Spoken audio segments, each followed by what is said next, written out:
ವೀಕ್ಷಕರು ಒಂದು ಮಾತು ಹೇಳಿ, ನಾಯಿ ಗ್ರೇಟಾ ಮನುಷ್ಯ ಗ್ರೇಟಾ? ನಾಯಿ ಗ್ರೇಟಾ ಮನುಷ್ಯ ಗ್ರೇಟಾ? ಪೊಲೀಸ್ ಇಲಾಖೆಯಲ್ಲಿ ಕೆಲಸ ಮಾಡುವಂಥ ಶ್ವಾನಗಳಿದೆಯಲ್ಲ, ಅದು ಎಲ್ಲ ತೀರ್ಕೊಂಡ್ರೆ ಅದಕ್ಕೆ ವಿರೋತ್ತರವಾದಂತಹ ಗೌರವವನ್ನು ಸಲ್ಲಿಸಬೇಕು. ನಾನು ಯಾಕೆ ಈ ಸ್ಟೋರಿ ಹೇಳಿದೆ ಅಂತಂದರೆ, ನಾಯಿಗೆ ಸಿಗುವಂಥ ಗೌರವ ಒಂದು ಮನುಷ್ಯರಿಗೆ ಸಿಗ್ತಾ ಇಲ್ವಲ್ಲ, ಹಾಗಂತ ನಾಯಿಗೆ ಗೌರವ ಕೊಡಬೇಡಿ ಅಂತ ನಾನು ಹೇಳ್ತಾ ಇಲ್ಲ, ಅದು ಗ್ರೇಟ್ ನಾಯಿಗಳು. ಆದರೆ ಒಬ್ಬ ಮನುಷ್ಯ ಬೆಳಗಾವಿಯ ನಾವಗೆ ಗ್ರಾಮದಲ್ಲಿ ಇನ್ಸುಲಿನ್ ಟೇಪ್ ಉತ್ಪಾದನಾ ಕಾರ್ಖಾನೆಯಲ್ಲಿ ಅಗ್ನಿ ಅವಘಡ ಸಂಭವಿಸಿತ್ತು. ಅಗ್ನಿ ದುರಂತದಲ್ಲಿ 19 ವರ್ಷದ ಯಲ್ಲಪ್ಪ ಎಂಬ ಯುವಕ ಸುಟ್ಟು ಕರಕಲಾಗ್ತಾನೆ. 3 ಸ್ಥಿತಿ ಗಂಭೀರ ಆಗಿದೆ. ಬೆಂಕಿ ಕೆನ್ನಾಲಿಗೆ ಚಾಚ್ತಾ ಇದ್ದ ಹಾಗೆ ಸುಮಾರು 20ಕ್ಕೂ ಹೆಚ್ಚು ಕಾರ್ಮಿಕರು ಹೊರಗೆ ಓಡಿ ಬಚಾವಾಗ್ತಾರೆ, ಪಾಪದ ಮಕ್ಕಳು. ಆದರೆ ಲಿಫ್ಟಲ್ಲಿ ಒಬ್ಬ ಹುಡುಗ ಸಿಕ್ಕಾಕೋತಾನೆ. ಯಲ್ಲಪ್ಪ ಹೊರಬರೋದಕ್ಕೆ ಸಾಧ್ಯವಾಗೋದಿಲ್ಲ, ಅಲ್ಲಿಯೇ ಸುಟ್ಟು ಕರಕಲಾಗ್ತಾನೆ. ಈಗ ಆತನ ಡೆಡ್ ಬಾಡಿಯನ್ನು ಫ್ಯಾಮಿಲಿಯವರಿಗೆ ಕೊಡಬೇಕಲ್ವಾ? ಒಂದು ವೇಳೆ ಒಂಥರ ಇದ್ದರೆ ಅದನ್ನೇನು ಮಾಡ್ತೀವಿ, ಈ ಒಂದು ಶವ ಪೆಟ್ಟಿಗೆ ಎಲ್ಲ ಅದರ ಹಾಕಿ ಒಂದು ಮರ್ಯಾದೆ ರೀತಿಯಲ್ಲಿ ಕೊಡ್ತೀವಿ. ಸರ್, ಆ ಬಡವ ಅನ್ನೋ ಕಾರಣಕ್ಕಾಗಿ ಆ ತಂದೆ ಕೈಗೆ ಆ ಮಗ ಯಲ್ಲಪ್ಪನ ಶವವನ್ನು ಯಾವ ರೀತಿ ಕೊಟ್ಟರು ಈ ಜಿಲ್ಲಾಡಳಿತ ಅಂತಂದರೆ, ಈ ದೃಶ್ಯ ನೋಡಿ ವೀಕ್ಷಕರೇ, ನೋಡಿ, ಚೀಲದಲ್ಲಿ ಹಾಕಿ ಕೊಡ್ತಾರೆ, ಚೀಲದಲ್ಲಿ ಹಾಕಿ. ನಾಚಿಕೆ ಕೆಟ್ಟ ಜಿಲ್ಲಾಡಳಿತ ಈ ಥರನ ನೋಡಿ, ಕಾರೆಲ್ಲ ಕಳಿಸ್ಬಿಟ್ರು. ಅಂದರೆ ಸುಟ್ಟು ಕರಕಲಾಗಿದೆ, ಏನೂ ಸಿಗಲಿಲ್ಲ, 1-2 ಎಲುಬು ಸಿಕ್ತು, ಅದನ್ನು ಚೀಲದಲ್ಲಿ ಹಾಕ್ಬಿಟ್ಟು, ಚೀಲದಲ್ಲಿ.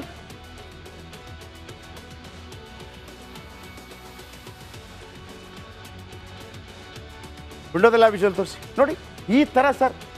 ಯಲ್ಲಪ್ಪನ ತಂದೆ, ಈ ಯಾವನೋ ಒಬ್ಬ MLA ಮಗ ಸತ್ತೋಗಿದ್ದಿದ್ರೆ, ಯಾವುದೋ ಒಬ್ಬ MP ಮಗ ಸತ್ತೋಗಿದ್ದಿದ್ರೆ, ಯಾವುದೋ ಒಬ್ಬ ದುಡ್ಡಿನವನ ಮಗನ ಸತ್ತೋಗಿದ್ರೆ ಹಿಂಗೆ ಮಾಡ್ತಾ ಇದ್ರೇನ್ರಿ? ಯಾವನ ಅಧಿಕಾರಿ ಯಾಕೆ ತಲೆದಂಡ ಆಗಬಾರ್ದು? ಅವನ ಮಗಂದು ಹಿಂಗೆ ಕೊಟ್ಟಿದ್ರೆ ನಡೀತಿತ್ತಂತ? ಯಾರು ಹೋರಾಟ ಮಾಡೋರು ಇದಕ್ಕೆ? ಎಲ್ಲಿದೆ ಅವನ ಜಾತಿಯ ಸಂಘಟನೆ? ಎಲ್ಲಿದೆ ಜಾತಿ ಸಂಘಟನೆ? ಒಂದು ನನಗೆ ಗೊತ್ತಿಲ್ಲ ಯಾವ ಜಾತಿ ಅಂತ, ಸಾರಿ. ಯಾಕೆ ಬರಲಿಲ್ಲ ಯಾವ ಜಾತಿ ಕೂಡ ಆತನ ಪರವಾಗಿ? ಒಂದು ಚೀಲದಲ್ಲಿ ಹಾಕ್ಕೊಡ್ತೀರಿ ಹೆಣ, ಡೆಡ್ ಬಾಡಿನ? ಅದಕ್ಕೊಂದು ಗೌರವ ಇಲ್ವಾ? ಮಾನ ಮರ್ಯಾದೆ ಇಲ್ವಾ? ನಾನು ಅದಕ್ಕೆ ಕೇಳಿದೆ, ನಾಯಿಗೆ ಇದಕ್ಕಿಂತ ಜಾಸ್ತಿ ಮರ್ಯಾದೆ ಕೊಡ್ತೀರಿ, ಕೊಡಬಾರ್ದು ಅಂತ ಹೇಳೋದಿಲ್ಲ ನಾನು. ಯಾಕೆ ಆ ತಂದೆಗೆ ಮಗ ಇಲ್ವಾ? ವಿಷ ಕೊಟ್ಬಿಡ್ಬೋದಿತ್ತು ತಂದೆಗೆ ಕೂಡ. ಯಾಕೆ ಇವನಿಗೊಂದು ಪರಿಹಾರ ಕೊಡ್ಲಿಕ್ಕೆ ಆಗ್ತಾ ಇಲ್ಲ? ಯಾಕೆ ಇವನಿಗೊಂದು ಗೌರವ ಕೊಡ್ಲಿಕ್ಕಾಗಿಲ್ಲ? ಯಾಕೆ ಇದಕ್ಕೆ ಸಂಬಂಧಪಟ್ಟ ಅಧಿಕಾರಿಗಳ ವಿರುದ್ಧ ಕ್ರಮ ಕೈಗೊಳ್ಳಬಾರ್ದು? ನಾನು ಹೇಳಿದ ತಪ್ಪಾಇದೆಯಾ ವೀಕ್ಷಕರೇ? ಯಲ್ಲಪ್ಪನ ಹೆಗನ ಮೇಲಿತ್ತು ಮನೆ ಜವಾಬ್ದಾರಿ. 19 ವರ್ಷಕ್ಕೆ ಕಾರ್ಖಾನೆಗೆ ಕೆಲಸ ಸೇರಿದ್ದ ಮಗ, 19 ವರ್ಷ ಪುಟ್ಟ ಹುಡುಗ ಸರ್, 19, ಟೀನೇಜ್ ಮುಗಿದಿಲ್ಲ, ಟೀನೇಜ್ ಅಂದರೆ 10, 11, 12 ಅಲ್ಲ, 13, 14, 15, 16, 17, 18, 19, 20ಗೆ ಬರೋದಿಲ್ಲ, 19 ತನಕ ಟೀನೇಜ್ ಹುಡುಗ. ಆದರೆ ಲಿಫ್ಟ್ನಲ್ಲಿ ಸುಟ್ಟು ಕರಕಲಾದ ಯಲ್ಲಪ್ಪ. ಆನಂತರ ನಡೆದಿದ್ದ ಅಧಿಕಾರಿಗಳ ನಿರ್ಲಕ್ಷ್ಯದ ಕಹಾನಿ. ನಾಳೆ ಬಿಚ್ಚಿಡ್ತೀನಿ ಪ್ರತಿಯೊಬ್ಬರದು ಕೂಡ. ಇವ್ರು ಹೇಳ್ತಾ ಇದ್ದಾರಲ್ಲ, ಯಾರೋ DK ಶಿವಕುಮಾರ್, ಬಿಚ್ಚಿಡ್ತೀನಿ ವಿಜೇಂದ್ರ ಬಿಚ್ಚಿಡ್ತೀನಿ ಅಂತೇಳಿ. ನಾಳೆ ಯಾವ್ಯಾವ ಅಧಿಕಾರಿ ಬಿಚ್ಚಿಡ್ತೀನಿ ಯಾರ್ಯಾರು ಅಂತೇಳಿ. ಮಗ ಸತ್ತ ಸುದ್ದಿ ತಿಳಿದು ಕಣ್ಣೀರಿಡ್ತಾ ಇದ್ದಾರೆ ತಾಯಿ ತಂದೆ. ಒಂದು ಗೌರವಿತವಾಗಿ ಶವನಾದರೂ ತಂದು ಕೊಡಿ ಅಂತ ಗೋಳಾಡ್ತಾ ಇದ್ರು. ಬ್ಯಾಗಲ್ಲಿ ಹಾಕಿ ತರಕಾರಿ ಹಾಕ್ದಂಗೆ ಕೊಡ್ತೀರಾ ನೀವು? ಬೆಂಕಿ ಅಬ್ಬರಕ್ಕೆ ಕೇವಲ ಮೂಳೆಗಳು ಉಳಿದಿದ್ವು. ಒಂದು ಮೂಳೆಯನ್ನು DNA ಟೆಸ್ಟ್ಗೆ ಕಳಿಸಿದ್ರಂತೆ. ಉಳಿದ ಮೂಳೆ ಸಂಗ್ರಹಿಸಿ ತಂಡ ಅಧಿಕಾರಿಗಳು ಹೆತ್ತವರ ಕೈಗೆ ಪ್ಲಾಸ್ಟಿಕ್ ಚೀಲ ಕೊಟ್ಟು ಹೋಗಿದ್ದಾರೆ ಸಿಬ್ಬಂದಿಗಳು, ನಾಲಾಯಕ್ ಸಿಬ್ಬಂದಿಗಳು. ಪ್ಲಾಸ್ಟಿಕ್ ಚೀಲದಲ್ಲಿದ್ದದ್ದು ಯಲ್ಲಪ್ಪನ ದೇಹದ 1-2 ಮೂಳೆ. ಕೈಯಲ್ಲಿ ಚೀಲ ಹಿಡಿದು ರೋಧಿಸ್ತಾ ಇದ್ರು ಹೆತ್ತವರು. ಚುರುಕನಂತೀರಿ, ಕನಿಷ್ಠ ಒಂದು ಜೀವಕ್ಕೆ ಗೌರವ ನೀಡಿದ ಚೀಲ ಕೊಟ್ಟು ಕಳಿಸಿದ್ರಲ್ರಿ. ನಿಮ್ಮಂಥ ಅಧಿಕಾರಿಗಳು ಬೇಕಾ? ಭಿಕ್ಷೆ ಬೇಡ್ರಿ, ಹೋಗ್ರಿ. ನಿಮ್ಮಂಥ ಅಧಿಕಾರಿಗಳು ಯಾಕೆ ಬೇಕು? ನಿಮ್ಮನ್ನು ಯಾಕೆ ಸಾಕಬೇಕು? ನಾವು ಯಾಕೆ ಸಾಕಬೇಕು? ಯಾರು ಸಂಬಂಧಪಟ್ಟ ಅಧಿಕಾರಿ ತಲೆದಂಡ ಮಾಡಿ ಮುಖ್ಯಮಂತ್ರಿಗಳೇ ಆದಿಯಾಗಿ ಸತೀಶ್ ಜಾರಕಿಹೊಳಿ ಅವರೇ, ಮಾನವೀಯತೆ ಇಲ್ಲ ನಿಮಗೆ. ಅಂತಃಕರಣ ಇಲ್ಲದ ಸರ್ಕಾರ ನಿಮ್ಮದು, ಅಂತಃಕರಣ ಇಲ್ಲದ ಸರ್ಕಾರ. ಎದೆ ಎತ್ತರಕ್ಕೆ ಬೆಳೆದ ಮಗನ ದೇಹ ಸುಟ್ಟು ಕರಕಲಾಗಿತ್ತು. ಮಗನ ಸಾವನ್ನು ಹೆತ್ತವರಿಗೆ ಸಹಿಸಿಕೊಳ್ಳೋದೇ ಕಷ್ಟ ಆಗತ್ತೆ. ಮಗನ ದೇಹದ ಅವಶೇಷಗಳನ್ನು ಹೆತ್ತ ತಂದೆಗೆ ಅದು ಪ್ಲಾಸ್ಟಿಕ್ ಕವರಲ್ಲಿ ಹಾಕಿ ಕೊಡ್ತೀರಿ. ಕೈ ಚೀಲದಲ್ಲಿ ಮೂಳೆ ಕೊಟ್ಟು ಮನೆಗೆ ನಡೆಯಿರಿ ಅಂತ. ಒಂದು ಶವಕ್ಕೆ ಕನಿಷ್ಠ ಗೌರವ ನೀಡಲಿಲ್ಲಲ್ವ ಅಧಿಕಾರಿಗಳೇ? ಬೆಳಗಾವಿ ಜಿಲ್ಲಾಡಳಿತ ಯಾಕೆ ಬೇಕು? ನೀವು ಯಾಕೆ ಬೇಕು? ಯಾಕೆ ಇದಕ್ಕೆ ಹೋರಾಟ ಮಾಡೋದಿಲ್ಲ? ಯಾರು ಆ ಜಾತ್ಯವ? ಇಲ್ಲಿಗೆ ಸಂಘಟನೆ ಇಲ್ವಾ? I am sorry to say this. ಜಾತಿ ಬಗ್ಗೆ ಮಾತಾಡಬಾರ್ದು ನಾವು. ಆದರೆ ಆತ ಬಡವಾಗಿರ್ತಾನೆ, ಆತವ ಆರ್ಥಿಕವಾಗಿ ಸಬಲನಲ್ಲದ ಜಾತಿಯವನಾಗಿರ್ತಾನೆ.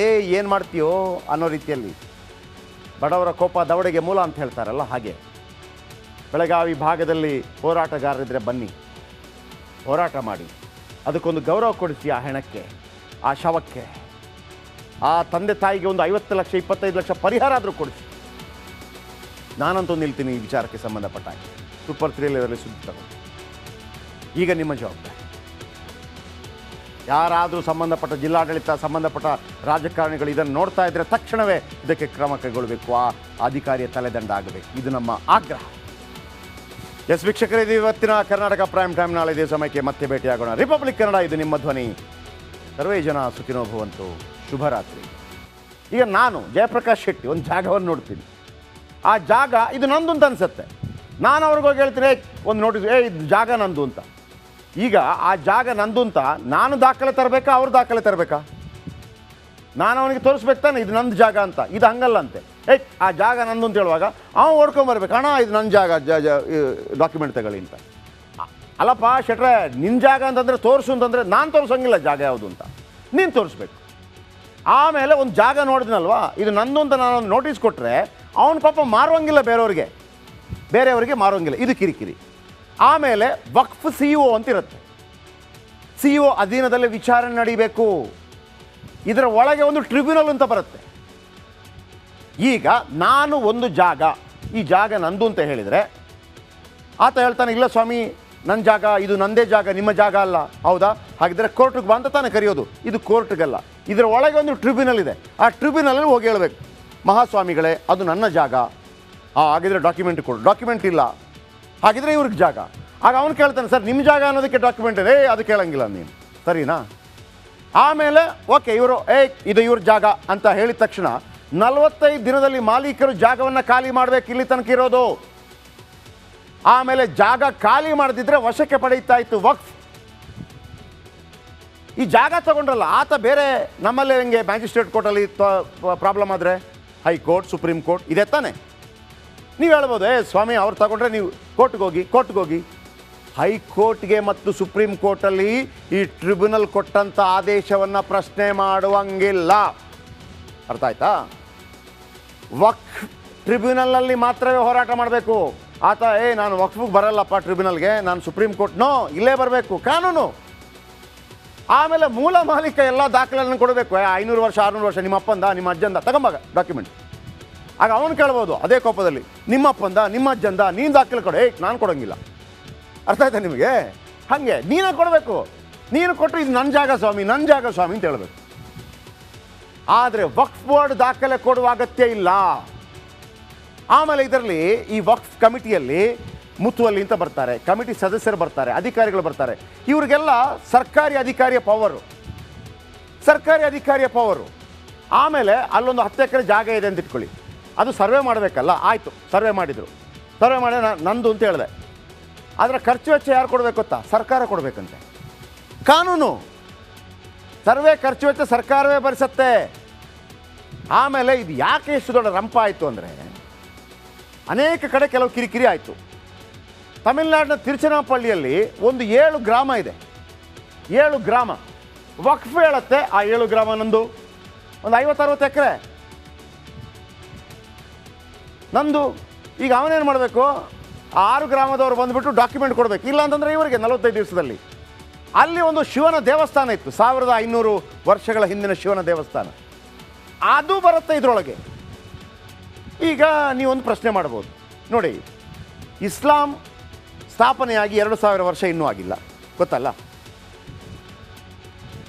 ಕ್ರಿಸ್ತ 2024, 1756 ಸಮಥಿಂಗ್. ಭಾರತಕ್ಕೆ ಬಂದದ್ದೇ ಒಂದು 1000 ವರ್ಷಗಳ ಹಿಂದೆ ಇಸ್ಲಾಂ. 1500 ವರ್ಷಗಳ ದೇವಸ್ಥಾನ ನಿಮ್ಮದು ಅಂತಂದರೆ ಅದು ಹೆಂಗಾಗತ್ತೆ? ಅವ್ರು ಹೇಳೋ ಪ್ರಕಾರ ಹೆಂಗೆ ಅಂತಂದರೆ, ಇಲ್ಲಿ ರಾಜ ಮಹಾರಾಜರು ಆಳಿದ್ರು, ಅವರು ಗಿಫ್ಟ್ ಕೊಟ್ಟದೆಲ್ಲ ವಾಪಸ್ ನಾವು ಪಡ್ಕೊಬೋದು. ಆಮೇಲೆ ಸೂರತ್ನಲ್ಲಿ ಒಂದು ಮುನ್ಸಿಪಲ್ ಆಫೀಸ್ ಹಳೇದು ನಮ್ಮದು ಅಂತ ಹೇಳ್ಬಿಟ್ರು. ಈಗ ಒಂದು ಮಜಾ ಇದೆ, ಇನ್ನೊಬ್ಬ ಈ ತಾಜ್ ಮಹಲ್ ನಮ್ಮದು ಅಂತ ಹೇಳ್ಬಿಟ್ಟ, ವಕ್ಫ್ದು ಅಂತ. ಮಧ್ಯಪ್ರದೇಶ ಕೋರ್ಟ್ ಅದನ್ನು ಏನು ಹೇಳ್ತಾ ಆಮೇಲೆ ಹೇಳ್ತೀನಿ. ಈ ನಡುವೆ ಅನ್ವರ್ ಮಾನಿಪ್ಪಾಡಿ ಅಂತ ಒಬ್ಬರಿದ್ದರು ಕರ್ನಾಟಕದಲ್ಲಿ, ಗೊತ್ತಲ್ಲ ನಿಮಗೆ ಅನ್ವರ್ ಮಾನಿಪ್ಪಾಡಿ. ಅವರೊಂದು ಕಮಿಟಿ ಒಂದು ವರದಿ ಕೊಡ್ತಾರೆ ವಕ್ಫ್ ಬಗ್ಗೆ, ಅದ್ಭುತ ವರದಿ. ಅದರಲ್ಲಿ ಕರ್ನಾಟಕದ ರಾಜಕಾರಣಿಗಳು ಹೆಂಗೆ ನುಂಗಿ ನೀರು ಕುಡಿದ್ರು ಅಂತ ಬರೀತಾರೆ ಅನ್ವರ್ ಮಾನಿಪ್ಪಾಡಿ. ಅವ್ರು ಹೇಳ್ತಾರೆ ವಕ್ಫ್ ಸರಿ ಇಲ್ಲ ಸ್ವಾಮಿ ಅಂತ ಹೇಳ್ತಾರೆ. ಹಾಗಾದರೆ ವಕ್ಫ್ ಬೇಕು ಸ್ವಾಮಿ, ನಾನು ಈಗ ಮತ್ತೆ ಹೇಳ್ತಾ ಇದ್ದೀನಿ. ಆದರೆ ಇಲ್ಲಿ ಅದು ಮುಸ್ಲಿಮರ ಶ್ರೇಯೋಭಿವೃದ್ಧಿಗೆ, ಬಡವರಿಗೆ ಸಿಗಬೇಕಾದ್ದು ರಾಜಕಾರಣಿಗಳು ತಿಂದು ಮಜಾ ಮಾಡ್ತಾ ಇದ್ದಾರೆ. 2012ರಲ್ಲಿ ಸ್ಫೋಟಕ ವಿಚಾರ ಹೇಳಿದರು ಅನ್ವರ್ ಮಾನಿಪ್ಪಾಡಿ ತಮ್ಮ ವರದಿಯಲ್ಲಿ. ಈಗಲೂ ಇದೆ. ಒಬ್ಬನಿಗೂ ಅದನ್ನು ಟೇಬಲ್ ಮಾಡೋ ಧೈರ್ಯ ಇಲ್ಲ. BJPಗಿಲ್ಲ, ಕಾಂಗ್ರೆಸ್ಗಿಲ್ಲ, JDSಗಿಲ್ಲ ಧೈರ್ಯ ಇಲ್ಲ ಒಬ್ಬರು ಕೂಡ. ಯಾಕಂದರೆ ದೊಡ್ಡ ದೊಡ್ಡ ತಲೆಗಳು ಬೀಳುತ್ತೆ. ಅವ್ರು ಹೇಳ್ತಾರೆ ಕರ್ನಾಟಕ ವಕ್ಫ್ ಬೋರ್ಡ್ನಲ್ಲಿ ಬ್ರಹ್ಮಾಂಡ ಭ್ರಷ್ಟಾಚಾರ ನಡೆದಿದೆ ವಿತ್ ಡಾಕ್ಯುಮೆಂಟ್. ಕರ್ನಾಟಕದ ಮುಸ್ಲಿಂ ನಾಯಕರಿಂದ, ಪ್ರಭಾವಿಗಳಿಂದ 29,000 ಎಕರೆ ವಕ್ಫ್ ಭೂಮಿ ಕಬ್ಜಾಗಿದೆ. ಅತಿಕ್ರಮ, ಒಳಗೆ ಗುಳುಂ ಸ್ವಾಹ ಆಗಿದೆ. ಯಾರಿಂದ? ರಾಜ್ಯದ ಮುಸ್ಲಿಂ ನಾಯಕರಿಂದಲೇ ವಕ್ಫ್ ಭೂಮಿ ಕಬ್ಜಾ ಆಗಿದೆ. ಅವ್ರು ಹೇಳ್ತಾರೆ ಕರ್ನಾಟಕ ಒಂದರಲ್ಲೇ 2 ಲಕ್ಷ ಕೋಟಿ ಮೊತ್ತದ ಆಸ್ತಿಗಳ ದುರ್ಬಳಕೆ. 2 ಲಕ್ಷ ಕೋಟಿ ಮೊತ್ತದ, 2 ಲಕ್ಷ ಕೋಟಿ ಅಂದ್ರೇನು? ಕರ್ನಾಟಕದ ಬಜೆಟ್ ಎಷ್ಟು ಗೊತ್ತಾ? 3,75,000 ಕೋಟಿ. ಆದರೆ ಅರ್ಧ ಎಷ್ಟಾಗುತ್ತೆ? 1,85,000 ಸಮಥಿಂಗ್. ಇದು 2 ಲಕ್ಷ ಕೋಟಿ, ಅರ್ಧ ಬಜೆಟ್ಗಿಂತ ಜಾಸ್ತಿ. ಈ ನಡುವೆ ಇನ್ನೊಂದು ಹೇಳ್ಬಿಡ್ತೀನಿ. ನಮ್ಮಲ್ಲಿ ಗೊತ್ತಾಯ್ತಲ್ಲ, ಇವರು ಹೇಳಿದರು ವಕ್ಫ್ ಒಂದು ಯಾರ ಜಾಗವನ್ನು ಕೂಡ ನೀವು ಅತಿಕ್ರಮಿಸ್ಕೋಬೋದು. ನಾಳೆ ಬಹುಶಃ ಈ ರಾಯಚೂರು ಅಂದರೆ ಮಂತ್ರಾಲಯ ಇದೆಯಲ್ಲ, ಮಂತ್ರಾಲಯಕ್ಕೆ ಒಂದು ಕತೆ ಇದೆ, ಮುಸ್ಲಿಂ ದೊರೆ ಕೊಟ್ಟದ್ದು ಅಂತ. ನಾಳೆ ಅದನ್ನು ಕೇಳ್ಬೋದು. ನಮ್ಮದು ಕೊಟ್ರಪ್ಪ ವಾಪಸ್, ಯಾರು ಕೇಳೋಂಗಿಲ್ಲ. ಆಯಿತು. ಇನ್ನೊಂದು ಮಜಾ ಏನಪ್ಪ ಅಂತಂದರೆ, ನಮ್ಮ ಭಾರತ ದೇಶದಲ್ಲಿ ಅತೀ ಸ್ಟ್ರಾಂಗ್ ಆಗಿರುವಂಥದ್ದು ಯಾವುದು? ಮಿಲಿಟ್ರಿ. ಅಲ್ಲಿ ಎಲ್ಲೋ ಮಿಲಿಟ್ರಿ ಜಾಗ ಕೇಳಿದಿರ್ತಾನೆ. ಇಡೀ ಭಾರತದಲ್ಲಿ ಮಿಲಿಟ್ರಿ ಜಾಗ ಇರೋದು 18 ಲಕ್ಷ ಎಕರೆ. ಎಷ್ಟು? 18 ಲಕ್ಷ ಎಕರೆ ಇಡೀ ಮಿಲಿಟ್ರಿ. ಎರಡನೇದು ಅತಿ ಹೆಚ್ಚಿರೋದು ಯಾರು ಗೊತ್ತಾ? ರೈಲ್ವೆ ಎಲ್ಲೆಲ್ಲಿದೆ ನಿಮ್ಗೆ ಗೊತ್ತು? ರೈಲ್ವೆದೆ ಎಲ್ಲ ಕಡೆ. ಎಷ್ಟಿದೆ? 12 ಲಕ್ಷ ಎಕರೆ. ಎಷ್ಟು? 12 ಲಕ್ಷ ಎಕರೆ. ವಕ್ಫುದು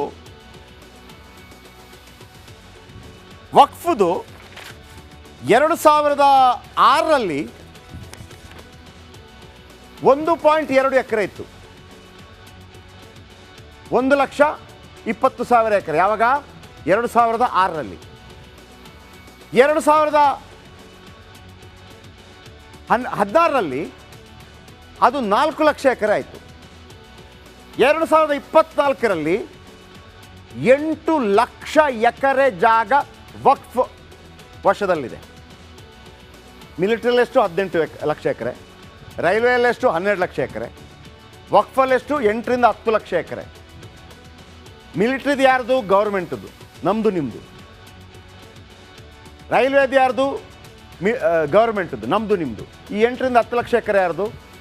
ಅದನ್ನು ಮುಸ್ಲಿಮರಿಗೆ ಕೊಡ್ತಾ ಇದ್ದಾರಾ? ಇಲ್ಲ. 29,000 ಎಕರೆ ಕರ್ನಾಟಕದವರು ತಿಂದಿದ್ದಾರೆ. 2 ಲಕ್ಷ ಕೋಟಿಯಷ್ಟು ದುಡ್ಡನ್ನು ಮಜಾ ಮಾಡಿದ್ದಾರೆ. ಆಮೇಲೆ ಕೇವಲ ಮುಸ್ಲಿಮರು ಮಾತ್ರವಲ್ಲ, ಅನ್ವರ್ ಮಾನಿಪ್ಪಾಡಿ ರಿಪೋರ್ಟ್ ಪ್ರಕಾರ ಇನ್ನೂ ಅನೇಕ ನಾಯಕರುಗಳ ಹೆಸರುಗಳಿದೆ. ಬರುತ್ತೆ.